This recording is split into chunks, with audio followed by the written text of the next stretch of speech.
Good afternoon, everyone. Welcome to a live episode of Every Day is a Story All Its Own. This is episode number 41, and the first time I've ever done it at 3 p.m. in the afternoon. So we'll call this an experiment, and maybe we'll learn from it. My friends across the pond in England and so on and so forth, it's only 8 o'clock there, so maybe you're able to join me live. So we'll see what happens. But something came up tonight that requires my attention, personal matter. And so rather than pre-record the show, I figured I would just go live in the middle of the afternoon and see what happens. I'm looking forward to this one. I have been working on the second edition, as I've mentioned on several of the shows, of Every Day is a Story All Its Own. Penn Densham, who was a guest several weeks ago, the Oscar-nominated writer-director of films such as Houdini and Moll Flanders, and who wrote Robin Hood, Prince of Thieves, starring Kevin Costner, who was on the show a couple weeks ago, wrote a really nice endorsement for the show, for the new book, for the second edition. We're working on a new cover for that, and it's going to be expanded. I'm not going to turn the book giant, but as you're going to see today, I want to talk about the books that I've been reading since I found out I would have an opportunity to do a second edition. So let's roll the opening, because that's the way we should do things. And when I come back, I'm going to take you through, I think I have about 14 books, and I want to tell you about a few documentaries and other source material that I've been working on too. What we're really going to wind up doing, I think, with this book is not so much updating. It only came out a couple years ago, but probably expanding the work on actors. I'm doing my one-man show right now, Cyrus Avery. We're really thinking a lot about acting again as I'm thinking about some other one-man shows, possibly a return to Edgar Allan Poe. I may have an opportunity to do that on a pretty nice length tour, reach a lot of people. So waiting to hear on that. So let's roll the opening, come back, and we'll do this. Yeah.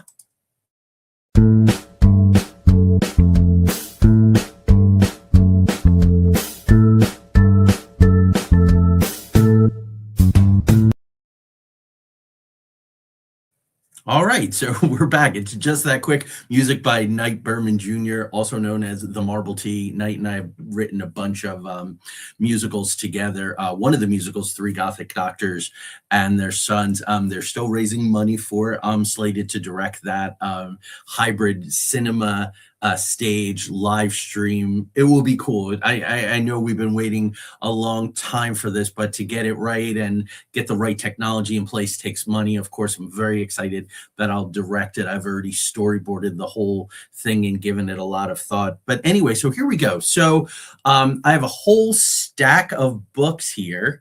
I'm going to tell you a little bit about each one of them, not too much. I want to definitely keep this to an hour or so. But the things that you might be interested in, and I'll tell you what the positives are, in some cases what the negatives are, not to be overly critical, but I just think that it's important. I've been deep diving again into the art and craft, part for, to do this show, and for other reasons as well. So some documentaries that I've watched and some of the books that go along with the documentaries, but I will tell you the documentaries and the books are very different in two of the cases. But the documentary about John Candy that recently came out, that I believe is directed by Colin Hanks, is quite excellent. It's quite good. The Christopher Reeve documentary, Have a Box of Tissues, that's a very, very tough one. In a lot of what I'm reading and what actors are looking at and reporting to us in the state, like there's been a huge influx of autobiographies by some really good, very, very interesting actors. I'm going to talk about all those today. I've been through almost about everything that's come out recently.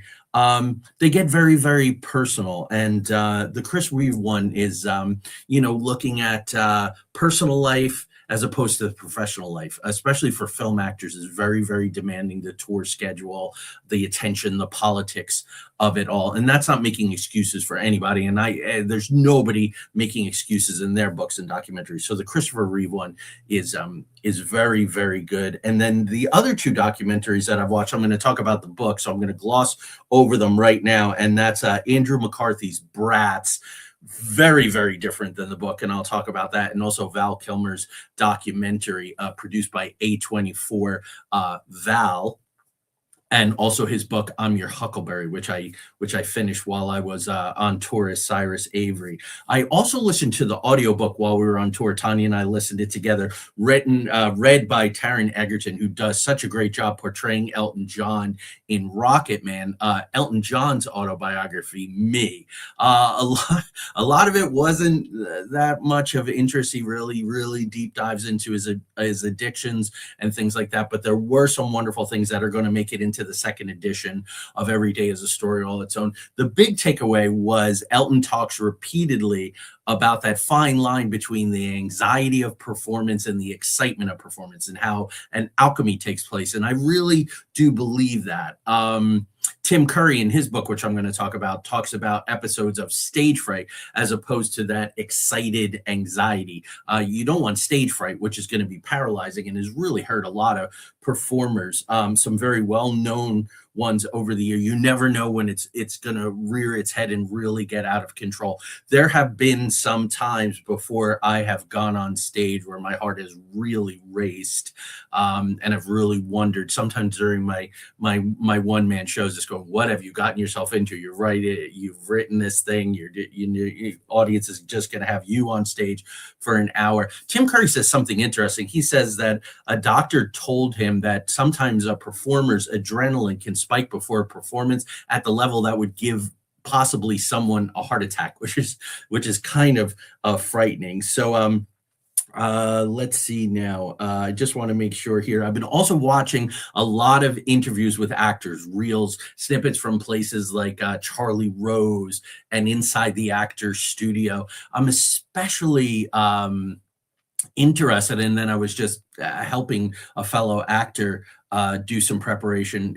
giving some advice on memorizing lines and what the techniques are for that, and really what these actors are saying. And this is something I'm really going to spend a good bit of time on in the book. Is important is read the script over and over and over and over again. Let it work on you, and let those words get inside of you organically.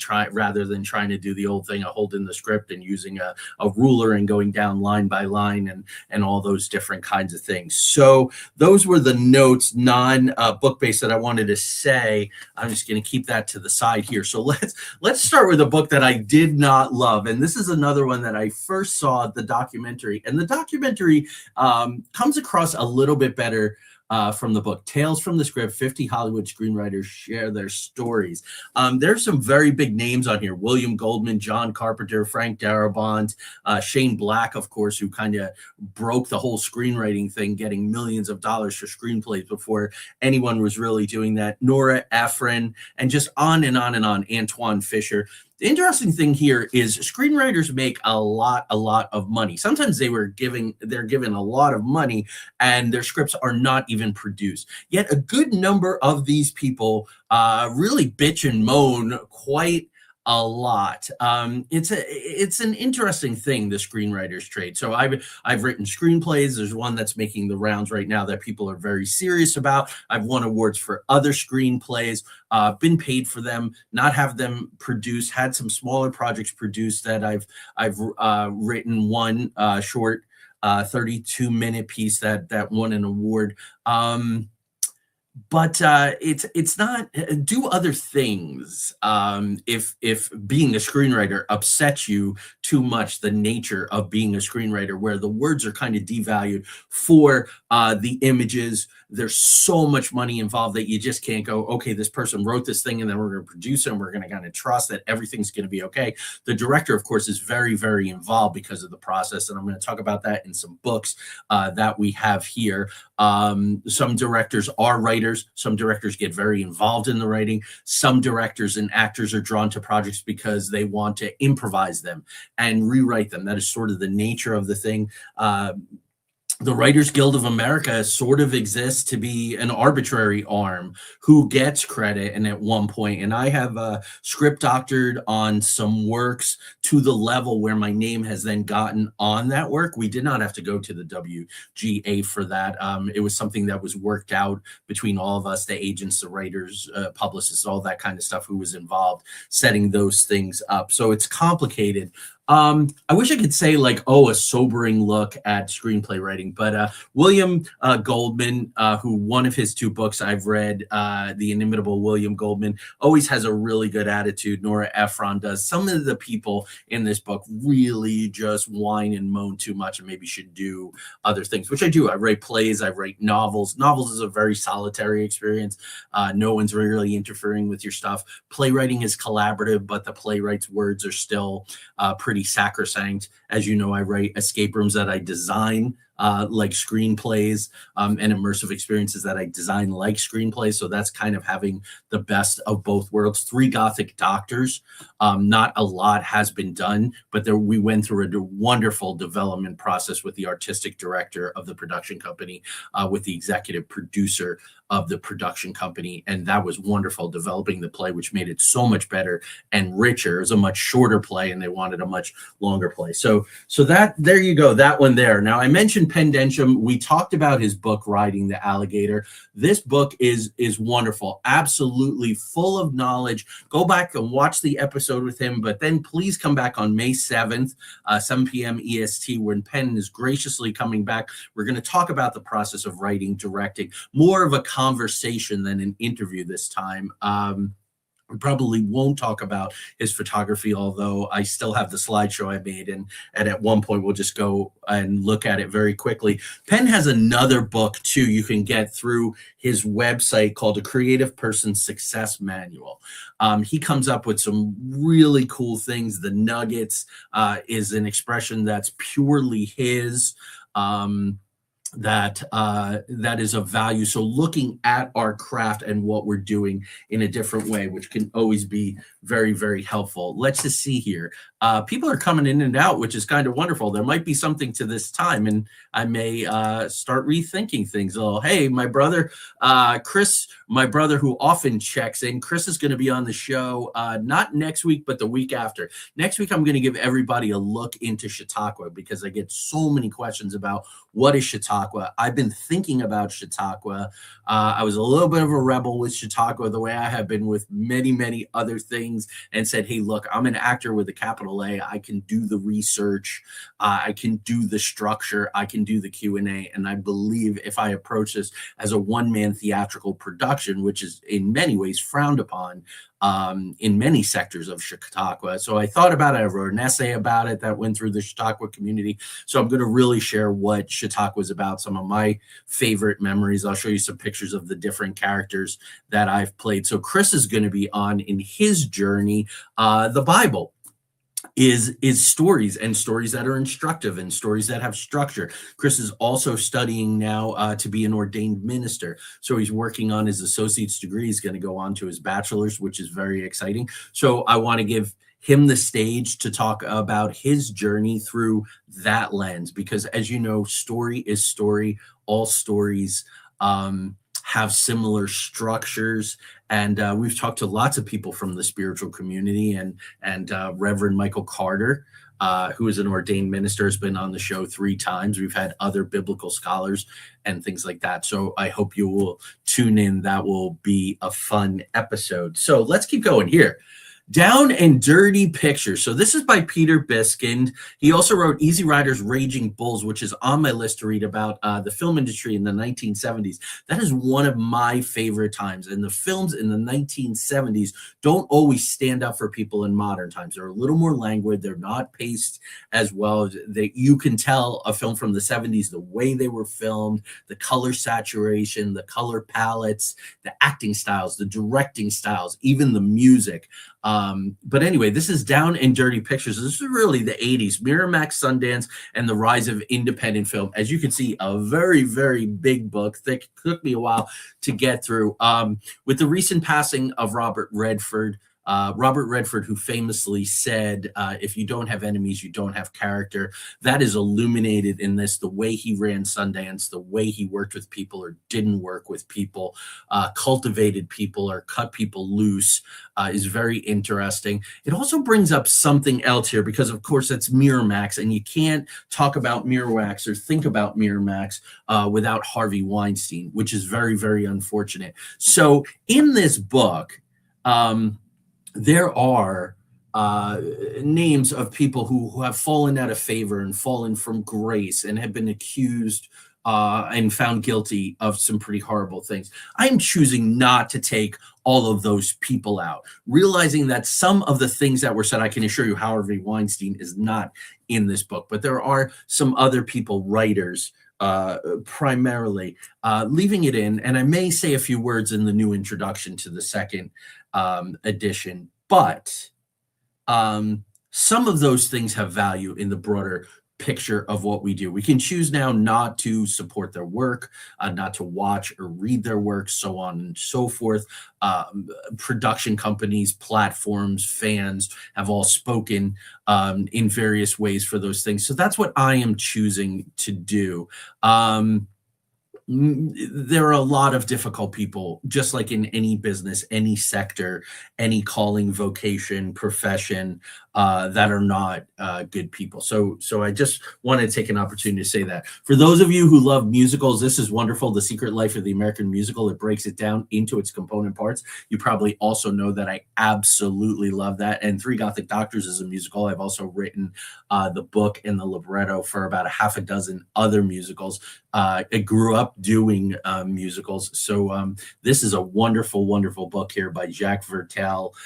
Breaks it down into its component parts, uses lots and lots and lots of examples. So this is an excellent book, especially if you want to write American musicals, or this is a good handbook if you love to go to American musicals and you want to understand why they work or don't work the way they do. Standard songs that have to be in standard places, all of that kind of stuff. So quite an excellent book. All right, moving on here. This is a really interesting book here. Nick Cave, of course, Nick Cave and the Bad Seeds. Nick Cave, who absolute brilliant musician, also writes with Warren Ellis, one of the members of the Bad Seeds, writes TV and film soundtracks. So he did the assassination of Jesse James by the coward Robert Ford. He did the Dahmer Monsters for Ryan Murphy. And has done some other things. And this is very interesting. Faith, Hope, and Carnage. His son, who I believe was a teenager at the time, fell to his death. So it's Nick's working through it and using art to do so. His process as a musician, as a sculptor, as a painter, as an artist. Nick, The Angel and the Ass is one of his books. He's also, I believe, written at least one screenplay. So Nick is definitely a creative that works in a lot of different modes and methods. And Sean O'Hagan does an excellent, excellent job of bringing out sometimes controversial or difficult, but always very interesting and valuable things. So this is mentioned several times in the second edition. Well, actually, that one I read long ago that it's in the first edition here.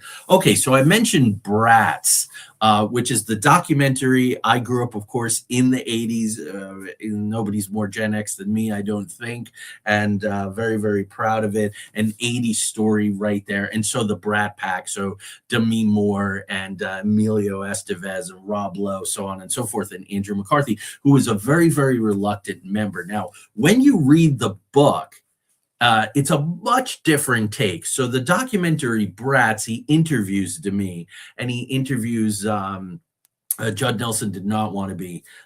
He talks to him like at the end on the phone, but you only hear one part of the conversation. It's only for a bit. Emilio Estevez seemed really uncomfortable with the whole prospect. So it didn't really hurt anybody too much that they were called the Brat Pack, which of course was sort of making fun of the Rat Pack, which was Frank Sinatra and his whole group, Dean Martin and so on and so forth. Those guys, Sammy Davis Jr.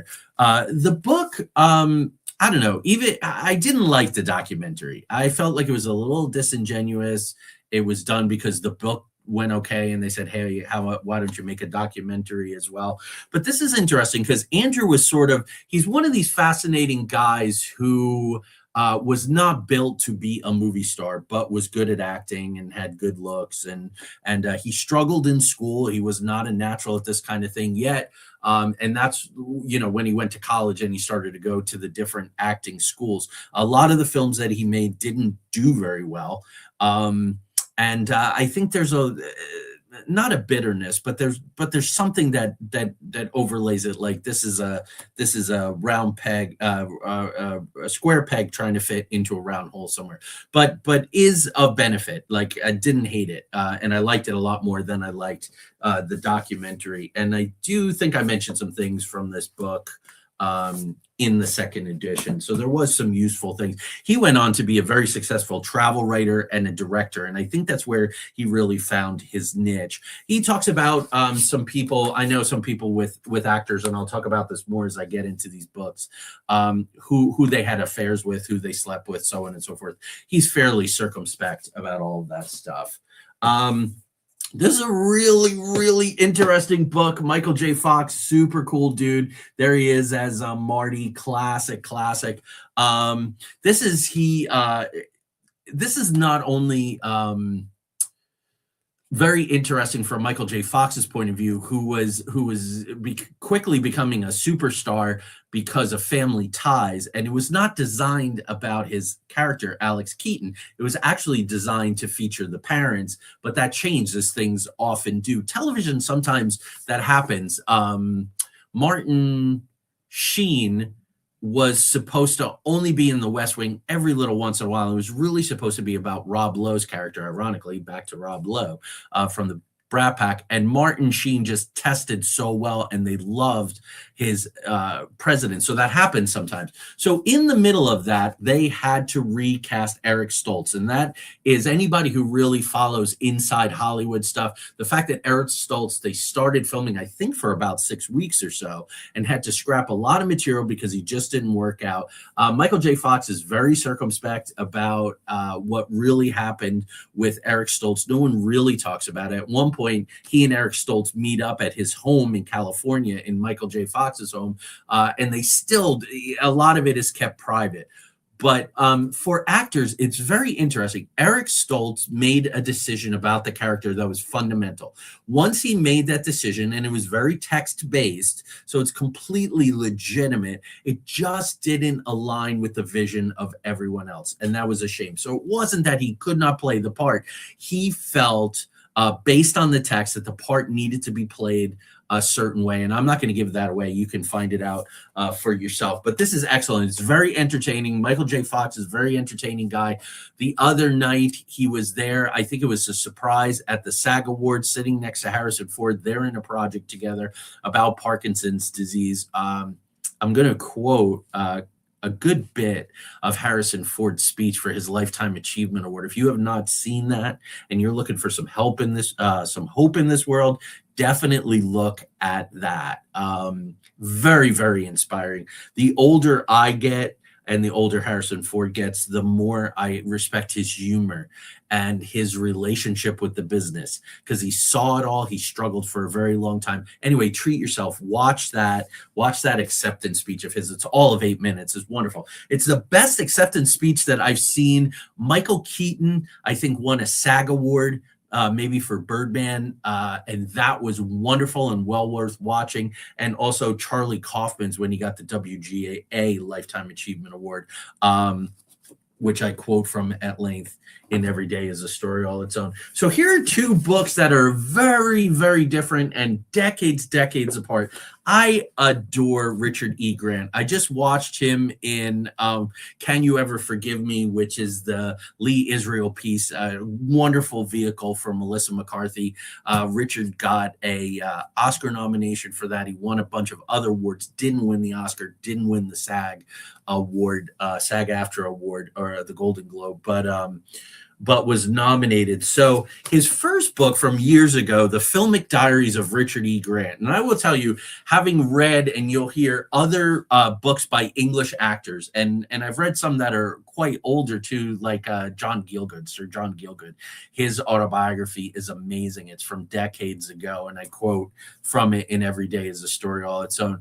But this is his filmic diary, and no punches pulled. So amazing amount of films in here. He worked obviously with everyone. It goes from With Nail and I, where he really made it, to Warlock, to Henry and June, LA Stories, Hudson Hawk, which you know was a cluster F, and he talks about why and some of the crazy personalities that went along with that, and the tangential personalities. So Madonna gets kind of pulled into it, and it's his very wry, very English humor. I absolutely adore Richard Grant. I really do. Dracula, Age of Innocence. Then you flash forward to just a couple years ago. This came out only in, let's see here, 2022, where his wife, who's a very, very well-known vocal coach, worked with everyone. Like, she was the person to work with if you needed a vocal coach for accents and things like that. Let me see here. Joan Washington. So a superstar in her own right. And she was diagnosed with lung cancer that went to her brain while Richard was making some very high profile films like Can You Ever Forgive Me? So he met his idol, Barbara Streisand. So the tone of these two books, incredibly different. And if you want to see how someone changes over time, over decades, their approach to life, what they've learned, the wisdom, what's important to them, their relationship with their child, which is very, very interesting, no holds barred. I see now Richard is doing this thing on the couch where he's talking about his childhood, his relationship with his parents, all the different kinds of things that he talks about in A Pocket Full of Happiness, which is what Joan told him, that after she died, every day he should try to find a pocket full of happiness. So this was a tough read. As jovial and sort of inside and with nails, very much outing people as the Brits do. Tim Curry can be vicious with people. Brian Cox, famously vicious, was saying Johnny Depp has no talent, so on and so forth. But these are excellent. These are very excellent books here. So Val Kilmer's book, I just, for the second time today, I had a little time earlier in the afternoon that I needed to fill in a constructive way. Imagine that. So I watched the documentary Val produced. That was in 2021, I believe. And produced by A24.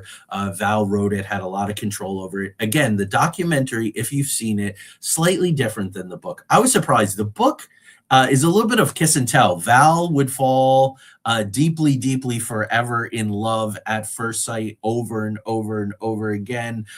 Myself and other people agreed they wished that he had talked more in depth about some of his film experiences. He talks famously about how he didn't want to do Top Gun.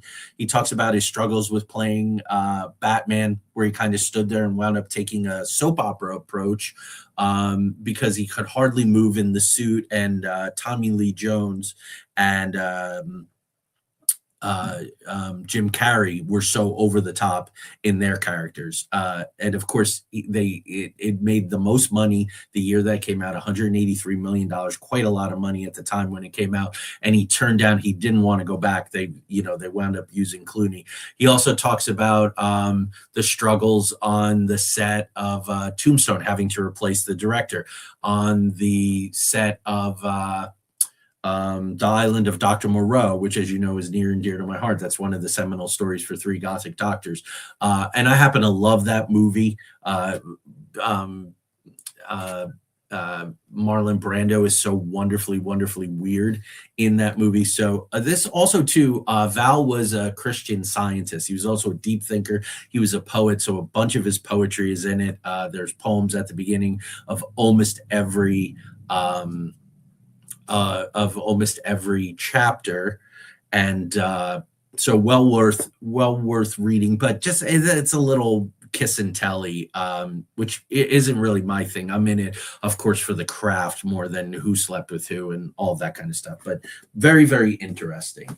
Also, too, a lot about early relationships with grandparents and parents. That's a theme through a lot of the books. that we're gonna cover with the rest of our time here together, and the disillusion of his marriage with Joan Wally Kilmer, because of their traveling schedules and this kind of thing in the aftermath, and then his relationship with his children. Val tried really, really hard. Some of the folks in these books did not have great relationships with their children, and they're pretty upfront about that. Speaking of which, Brian Cox. Now, I happen to love Brian Cox. He has a really great range. I've watched so much of what he's been in. He's Scottish, so I love that he's so Scottish and unapologetically Scottish. And this book rubbed a lot of people the wrong way. Putting the rabbit back in the hat. Before you can do the magic, you have to understand what the mechanisms are that make the magic happen. So I really love that. That's right along with the lines, and I've said this on some of the shows before, complaining to someone when I had the theater company in the art center. I can't get everybody to row in the right direction. You have to get them in the boat first, is what a mentor said to me. And that's that kind of thing, putting the rabbit back in the hat, doing the work.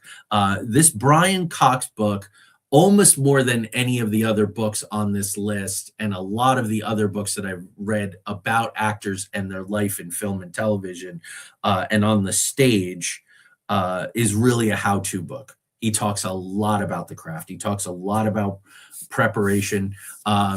He says he doesn't do a lot of research for historical characters, for real characters that he portrays, because it should all be in the script, what's necessary. That was good. He doesn't really do a lot of backstory stuff. Again, everything you need should be in the script. And I am a great proponent of that. A well-written script should have all of the ingredients that you need. He talks about his personal life. He talks about his relationship with other actors. If he thinks certain actors are shite, he just says it right out loud, and he tells you why. He also tells a lot of the tales about the really hard drinking guys, the Peter O'Tooles and the Michael Gambons, who were famous for being drunkards. Richard Burton, and some of going drunk on stage, or getting pissed right before the show, and then going on stage, falling asleep on stage, or falling down on stage. Not things we want to emulate, but an insight into that whole, especially the 70s, 80s group of these iconic actors who played and lived extremely hard, and brought some of that to their characters. So there you go. So overall, I thought it was pretty amazing, a pretty good book, pretty thick book. He does go into detail about a lot of his work in his films and plays, so people should enjoy that part of it. This is my favorite book, hands down. I have always loved Al Pacino from the time I was a little kid. Just so full of life, so edgy. The screen, it's hard for it to contain him. He just completely goes for it, not afraid to fall on his face, and he's done that a number of times. Also, too, very interesting, because Al Pacino is one of the most misunderstood guys in Hollywood, famously not showing up for the Oscars. At times, nobody would work with him. He's a guy like, I didn't mention it with the Val Kilmer book, but one of the things about Val was he had a reputation for being difficult. Difficult is code in a lot of cases, for guys like Al Pacino, for guys like Val Kilmer. Being difficult is code where they believe so much in the work. They believe so much in the integrity of the work. They know their character so well that they fight for it. Kevin Costner is another guy who has a reputation for being difficult. I hope that someday Kevin Costner will write an autobiography, because I'll be one of the first in line to read that. Kevin, Al Pacino, they're some of the guys, along with Val Kilmer, who made me want to be an actor. So this is great. He talks about a lot of the stuff, The Godfather, all the ones that you want him to talk about, he talks about. He talks about Heat, of course, at depth. The Michael Mann film that he did with Robert De Niro, and again with Val Kilmer. He talks in depth, of course, about the Godfather movies. Yes. Serpico, Dog Day Afternoon. What is an actor's job politically? So if you're doing a piece that has social justice issues, He feels it is a mistake to concentrate on that. Simply play the character within the parameters of the script and let all that take care of itself. So that's very, very good advice. And as a writer, that's what I've tried to do in my social justice plays for especially for my teen theater companies over the years. Just put all the ingredients in there. Nobody has to be a social justice activist when they're being an actor. Just be an actor. Just play the character authentically. Hopefully, it's written authentically. And when he was asked to make a stand for things like Dog Day Afternoon and all, he was genuinely confused about that. There's also some very funny stories about the loves of his life, the women that he was with.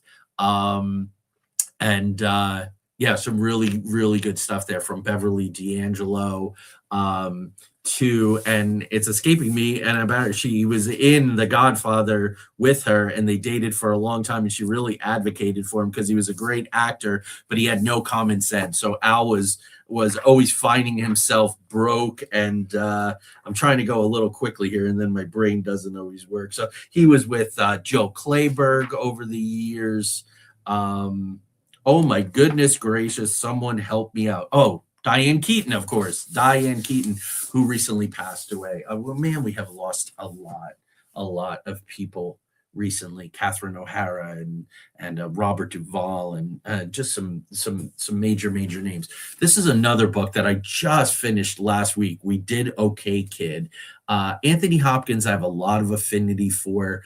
He grew up in Wales, a very tough childhood. His parents kind of didn't believe in him at all. And he made some decisions early on to kind of give up and be difficult. And he was that way in school and all, but theater really saved him. He's very candid about his struggles with alcohol and what that meant and how bad it got and what his recovery looked like.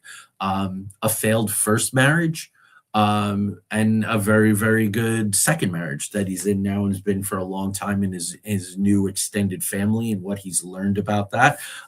This book, he talks about most of the things you're going to want him to talk about. Of course, he talks about Hannibal Lecter. There was an interview with him. This is so good. And this was a little before the time of Heath Ledger died because he was taking his characters a little too seriously and wound up over medicating and wound up dying. And I had the teen theater company at the time. So I had 20, 30 very, very talented, very committed actors. Many of them had agents in the city, were very serious about making careers. And Heath dying for his art was this thing sometime maybe to aspire to. And I was like, no, that's why we have craft. We do not have to die for our art. That's absurd. And Anthony Hopkins was the one we asked, like, oh, do you take Hannibal Lecter home with you? And he said, come on, it's a job. I put it on like a suit. I take it off. I put it on the hanger. I go home. I come back. I put the suit back on. That was very, very valuable. At the same time that Paul Giamatti was asked questions about the craft of acting and said, I can't think of anything more boring than to talk about the craft of acting. It's a verb, you just do it. So this Anthony Hopkins book, really, really excellent stuff.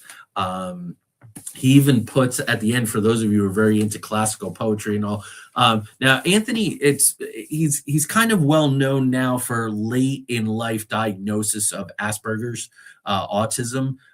He backpedals from that a little bit in the book, or wasn't fully committed to that. And his wife and he were watching a TV show where one of the lead characters was Asperger's. And she said, you know what? That's exactly you. He has a photogenic, almost eidetic memory. Was very, very much a loner, antisocial, wouldn't go to parties and things, just kept by himself. And there were many, many other markers. And these, of course, some of this was very, very interesting to me. But at the end, he has a lot of poems, his own little daily poetry book, which is wonderful. I've never seen that in a book before. But then again, Val Kilmer put his own poetry in his book. So they're mixing it up a little. All these books have come out within 2, 3, 4 years of each other. I'm just a couple chapters from being done with this Tim Curry's book, and I think after Al Pacino's, this is the most charming. He says right up front, I am not going to tell you about who I've slept with, dated. I cannot tell you if Tim Curry was ever married, because that's stuff that I don't tend to look up. as I'm engaging with these people from a craft perspective. So I have no idea, and he does a really good job. The only affair, and he does it in his own Tim Curry very tongue-in-cheek way, that he talks about is with Miss Piggy when he did Muppets Treasure Island. So of course pirates, as you know, are near and dear to my heart. I would have to say that Tim Curry is my absolutely favorite Long John Silver and one of my all-time favorite film pirates. He just does such a good job. Of course, I love Rocky Horror. I don't know if I've ever told this story before, but I will tell it now. I know I tell it to people, but when I was in college, I was in the Fantastics my freshman year, and I was approached by a bunch of people who had a theater company in Philadelphia who were doing Rocky Horror Picture Show. So this was 1980, it was 87. It was the spring of 87, and they wanted me to do Dr. Frankenfooter. I weighed about 132 pounds soaking wet at the time, and with some platform heels, I would have been well above 6 foot. And I chickened out. I didn't do it. I didn't know how I would, and ironically, I wound up spending that summer in Philadelphia anyway, which I didn't know that I was going to do. So maybe it would have worked out. Might have changed the course of things, but I'm pretty darn happy with where I am and how things have worked out. So I'm not a woulda, shoulda, coulda guy, but yeah, I just was scared. Scared. And there haven't been too many times in my life when it comes to the creative arts that I've turned something down because I was frightened of it. I don't want to be a liar, but I think that might actually have been the only time, and I got it out of the way early. And I think it's always because I kind of regretted it. Anyway, I love Rocky Horror. So anyway, he talks about Home Alone, and he talks about Three Musketeers. It's wonderful. He does talk about the craft. He's one of these guys like Al Pacino. In Al Pacino's book, Sonny Boy, he talks so much about craft while saying, "Oh, I never like to talk about craft." And Anthony Hopkins says, "Oh, I never like to talk about craft." But then he was going through a really, really tough time in his life, and his wife suggested that he spread the wealth and pay it forward and talk to young people, aspiring actors, about the craft of acting. And he said it made a huge, huge difference in his life and in his career. I believe that we learned so much from the act of teaching. That's why I like to teach. That's why I like to do this show, why I've written this book, and I was very keen to do a second edition. So yeah, so this was wonderful. And talks about all kinds of people, not flatteringly. There are some people that, boy, he is scathing about in this book, especially the big blockbuster films that he did at the height of his career, really in the 1990s, and then is very flattering about a lot of people. Some people not so much. And I learned a lot from this book, as much as I know about Tim Curry. He was in My Favorite Year. He was in, oh my goodness, I apologize. Just the information just doesn't stay in my head as much as it used to. He recalled to me. Me and My Girl, and My Favorite Year. He did stints on Broadway in both of those. Of course, he was in Spamalot, which I knew, but I did not know that he took over the part of Amadeus in Peter Shaffer's Amadeus when it came to America. So that was very, very interesting. And he worked with Ian McKellen, who he did not get along with. And I can't imagine anybody not getting along with Ian McKellen. So that was part of the reason why I revisited Amadeus last night. I hope Tim Hulse is another one that I hope someday he writes his autobiography, because I would love to read that. All right, so we're getting down there. So this show is going to be a little more brief, but like I said, I got some things I need to take care of tonight. So this is Orson Welles, which I'm not very far into at all. I want to read this because I read this, Truffaut Hitchcock, which I talk about in several places in Every Day is a Story All Its Own, where a director, in this case, Truffaut, a French auteur director, interviews an English auteur director, and you learn so much about both of the men. In this one, this is Orson Welles. This is Orson Welles and Peter Bogdanovich. This was a decades-long project, and it illuminates so much about Orson Welles. Orson Welles started in the theater, had the Mercury Theater to the Works Progress Administration, Of course, did the infamous War of the Worlds radio show, which really kind of put him on the map. And of course, early on in his career, co-wrote, starred in, and directed, of course, Citizen Kane, which I think we're going to watch this weekend. I haven't watched it for years. Where when you watch films, almost any film, maybe not so much today because digital has changed so much, but films 80s, 90s especially, you will see shots that were invented in Citizen Kane. I learned an interesting thing about Citizen Kane for you filmophiles out there. Try to remember, my friend, Jim Smith, fantastic. Jim was the mute when I was in that production outside of Philadelphia at Beaver College, which is now Arcadia University. Thank you for checking in, Jim. I appreciate it. That's wonderful. Jim and I have been friends for a very long time. We did a bunch of plays together, but he was a mute. He was wonderful in that part, and I was Matt. And then I went on to play El Gallo a couple times, which is somehow a little bit adjacent, but not really, to Rocky. Certainly less makeup and more clothes, let's put it that way. But some kick-ass songs for sure, including Try to Remember. So wonderful. Jim, thanks for joining us this afternoon. So this is Orson Welles, Peter Bogdanovich. He winds up kind of being an apologist for Orson Welles. Orson Welles could be he has nothing to say on that subject. Could it be your haircut? It was appropriate for the time. Enough said. So now people are going to be searching for that on the internet. I'm sorry, don't ask me because I will not share those pictures. But it was a moment in time, and that's what was appropriate. So so Hitchcock Truffaut, wonderful book, and really breaks down, if you really want to get in depth, shot by shot, about what was really going on, if you love Hitchcock as much as I do. And then Orson Welles really illuminates a lot of things. He talks a lot about the craft. So one of the things that I learned from this book is I love this because this is what I do with escape rooms and what I did with Chautauqua. Sometimes you just don't know better. So you take what you know. So I've taken so much of theater and what I know about the structure, 3-act structure for plays and screenplays, and have applied them to these other things, not realizing that I was being innovative. I was just trying to do a good job. So I was drawing on what I knew. But anyway, the transitions, the fades in Citizen Kane are absolutely brilliant. That's because they didn't fade optically. They didn't shut the camera. They dimmed the lights, and they kept the light longest on what they wanted you to see. And then what they would do is they would bring the lights up again, not doing optically, fading in with the camera, but fading up with the lights after the camera was already on. And coming to something else in a different quadrant, right? Because a film frame is basically 4 quadrants, and there's some very interesting things that some directors do, where the story being told in the top 2 quadrants is different than the story being told in the lower 2 quadrants.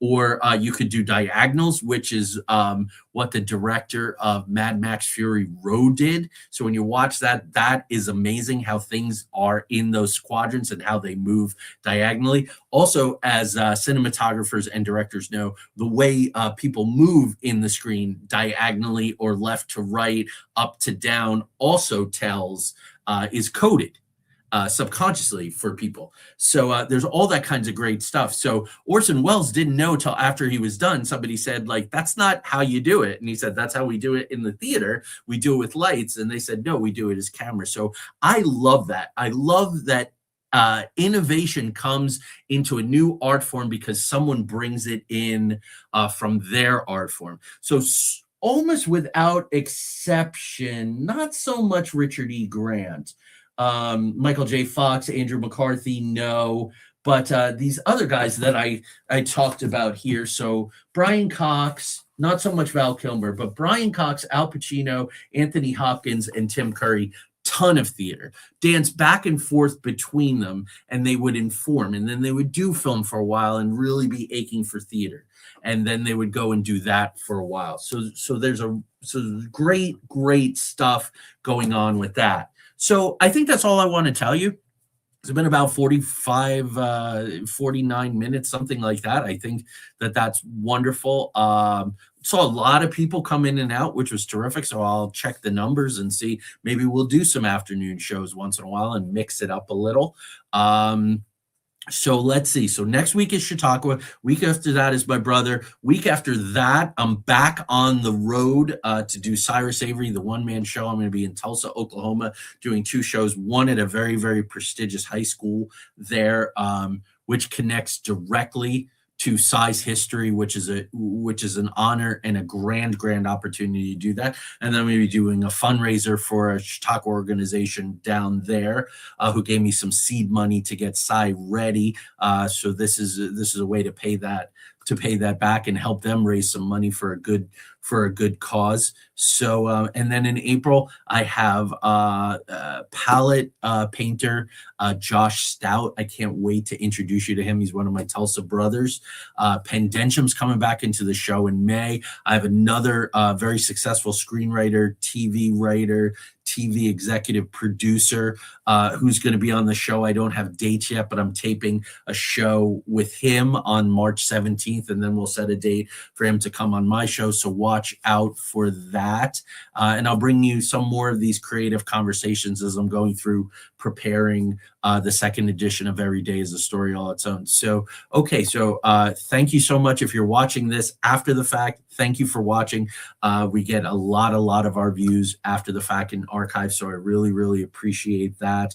And also thanks to ERT Radio. So this will play in about 3 weeks on Wednesday night at 10 p.m. Eastern Standard Time, audio only. Appreciate you all very much. And we'll keep going. So I'll see you soon. Take care.